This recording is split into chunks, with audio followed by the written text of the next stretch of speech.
আমার মায়ের পিছু পিছু এসে আমার বাড়ির ঠিকানা জেনে যায় রাকিব। এরই মধ্যে আমার শাশুড়ি আম্মার বড় বোন স্ট্রোক করে, তাই আমার শাশুড়ি আম্মা তার বোনের বাড়িতে চলে যায় কিছুদিনের জন্য। বাড়িতে আমি আর হামিদ। এরই মধ্যে আমিও কিছুটা সুস্থ হয়ে উঠি। হামিদ আমার অসুস্থতার জন্য 2 দিন অফিসে যায়নি, তো সেই দিন হামিদের মিটিং থাকার কারণে বাধ্যতামূলক ওকে যেতে হয়। ও অবশ্য আমাকে রেখে যেতে যাচ্ছিল না, কিন্তু আমি বারবার বলছিলাম যে আমি এখন সুস্থ আছি। তো এক পর্যায়ে সকাল 10টার দিকে তিনি চলে যায়। হামিদও বাড়িতে নেই, আমার শাশুড়ি আম্মাও বাড়িতে নেই, আমি পুরো বাড়িতে একা। আমি প্রত্যেক দিনের মতো আমার ঘরের সব কাজকর্ম শেষ করছিলাম। হঠাৎ করে কলিং বেলটা বেজে উঠলো। আমাদের দরজায় কোনো দূরবীন না থাকার কারণে আমি সোজা দরজা খুলি। দরজা খুলে দেখি মাস্ক পরা একটা ছেলে দাঁড়িয়ে আছে, লম্বায় কিছুটা রাকিবের মতো। সে এক দৃষ্টিতে আমার দিকেই তাকিয়ে আছে। তখন আমি তাকে বললাম, কি চাই?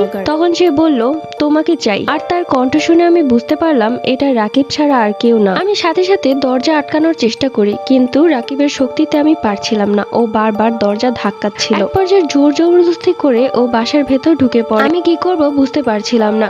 হামিদকে যে ফোন করব, ফোনটা তো বেডরুমে রয়েছে। আমি রাকিবকে ভয়ার্ত গলায় বলতে লাগলাম, দেখো রাকিব, তোমার সাথে আমার যা সম্পর্ক ছিল বিয়ের আগে, এখন আমার বিয়ে হয়ে গেছে, আমাকে আর বিরক্ত করো না। আমি আমার বিবাহিত জীবনে অনেক সুখে আছি, আর আমি চাই তুমিও বিয়ে করে সুখে থাকো। তখন রাকিব হেসে বলল, বিয়ে তো করব, কিন্তু তোমাকে। পাগলামো করো না রাকিব, আমার বিয়ে হয়ে গেছে, আর আমি এখন তোমাকে আর চাই না। তোমাকে এক সময় আমি অনেক ভালোবাসতাম, কিন্তু এখন আর তোমার প্রতি আমার কোনো ভালোবাসা নেই। দয়া করে আমার বাসা থেকে বের হয়ে যাও, আর কখনো আসবে না। এত সহজে তো যাবো না, তোমাকে নিয়ে যাব। কি পাগলামো করছো রাকিব?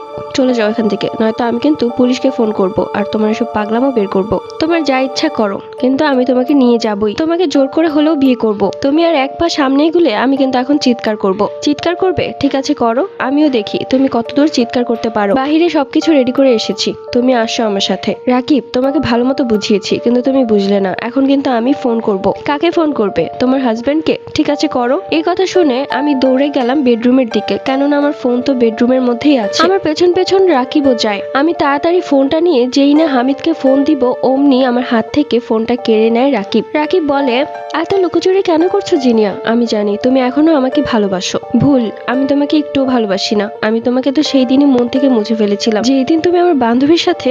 ছি ছি বলছো কেন? তোমার বান্ধবীর সাথে আমার কিছুই হয়নি। তোমার বান্ধবী আমাকে ফ্রেন্ড রিকোয়েস্ট পাঠিয়েছিল, আর সে আমাকে ফোন করতো। ভালো হয়েছে, এখন আমার বাড়ি থেকে বের হও। আমি তোমাদের ব্যাপারে কোনো কিছু জানতে চাচ্ছি না। আমি তো বলেছি আমি তোমাকে নিয়েই যাব। এরপর রাকিব আমার হাত ধরে টানাটানি করতে লাগলো। আমি এক পর্যায়ে না পেরে চিৎকার করতে শুরু করলাম। সাথে সাথে রাকিব আমার মুখ চেপে ধরে এবং সাদা একটা রুমাল পকেট থেকে বের করে আমার নাক মুখে চেপে ধরে। এরপর আমার কি হয়েছে আমি বলতে পারবো না, আমি অজ্ঞান হয়ে যাই। যখন আমার জ্ঞান ফিরলো, তখন আমি দেখলাম একটা রুমের মধ্যে আমি। সেই রুমটা অনেক পুরনো আর অনেক অন্ধকার। পার্ট 7 লাগবে? কমেন্ট করে জানাও।